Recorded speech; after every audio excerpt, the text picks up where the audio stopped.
I've believed in Sasquatch since I was a child. Yeah. Ever since the movie The Legend of Boggy Creek was made in the 70s. But it's only since we moved to Colorado in about 2009, two things happened that were key. I own a store, and as I was renovating the store, I met my first Bigfoot eyewitness, and she was a local to Bailey, very credible person. And I took her to coffee. We talked about her experience. She convinced me. And then the show Finding Bigfoot from Animal Planet came and did an episode in Bailey. And I went to that showing and talked to the actors. And that kind of launched me into this kind of unexpectedly on my side. But once into it, it kind of grabs you, and I couldn't get away. You were obsessed with it. I was obsessed. Have you ever seen a Bigfoot yourself? I have seen a Bigfoot one time visually. Tell us that story.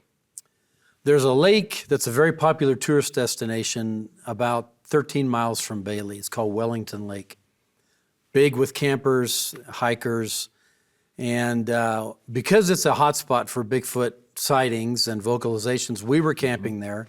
Went out early in the morning to go do some fishing. Everyone else in the campsite was asleep as far as I knew. There's a mountain, a rock mountain at one end of the lake called the Castle. And the rocks kind of come around the sides of the lake a little ways. And I was fishing, I fly fish.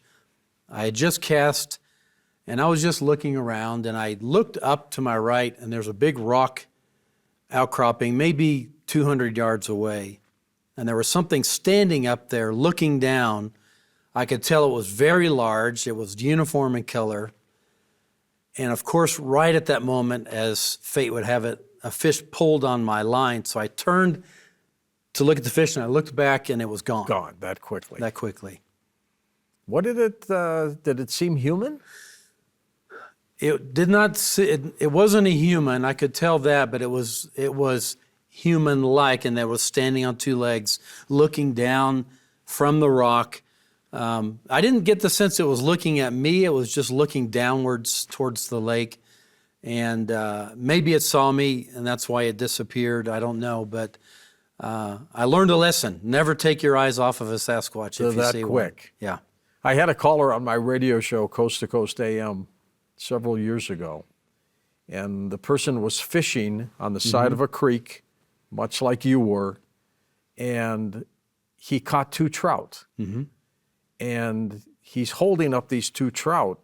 He looks up, and there's a Bigfoot looking at him 10 feet away. Wow. Staring at him and the trout. Now, this guy's scared to death. Of course. He hands the trout to the Bigfoot, both of them. Bigfoot takes them, looks at the guy, gives him one back. That's quite an experience. Now, if that was a true story, that tells you that they have some kind of thought process, doesn't it? I believe they do, yes. I would say their intelligence rivals ours or even surpasses ours in some areas.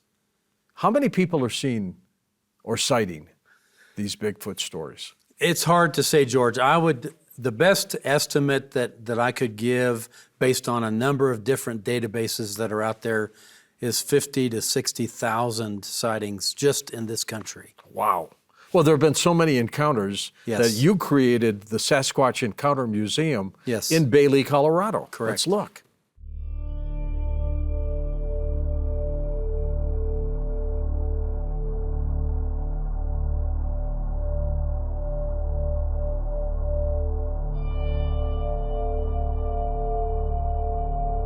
So we're about to enter the inner sanctum of the Sasquatch Outpost, which is the Sasquatch Encounter Discovery Museum. So if you come with me, we'll head on in.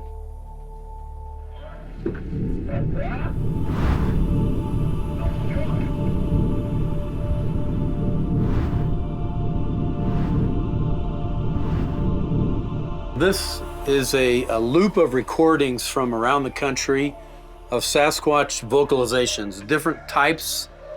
As you can hear them laughing, talking, howling, whooping. I just wanted to give people some idea of what does a Sasquatch sound like.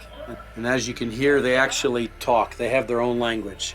This is something that we found back in about 2013. I found a set of elk tracks where the elk was actually running and it was defecating as it ran, which I thought was unusual. I followed the tracks till I came upon this imprint of an elk's body in the snow. Like an elk stamp. It's like it was running and it hit the snow and stopped dead. And I could see the legs, I could see the neck, the head. This elk did not move once it hit the snow. Then we noticed another set of tracks coming from a different direction that were 10 to 12 feet apart with every stride.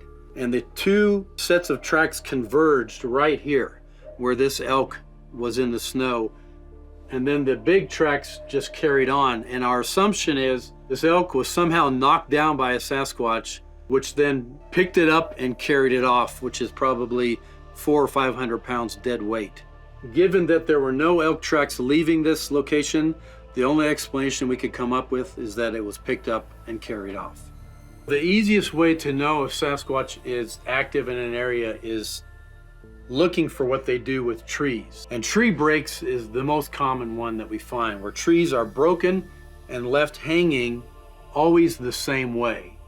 Or tree arches, which are trees that are bent over and then stuck in the ground or stuck under another tree to keep this arch shape. And sometimes I've seen these up to 15 feet high coming down and then stuck in the ground maybe a foot to keep that tree bent. These are classic signs, and I find them everywhere I go in Colorado. So I have a few examples of what we're talking about when it comes to tree breaks.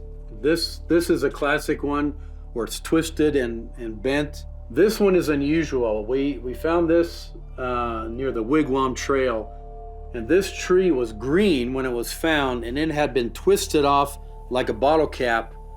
The amount of strength it would take in the grip of a hand to twist this off and then just drop it is unbelievable. This is a map that we've had since we started the museum, and every pin on here is a story, and every story was told to myself or my wife.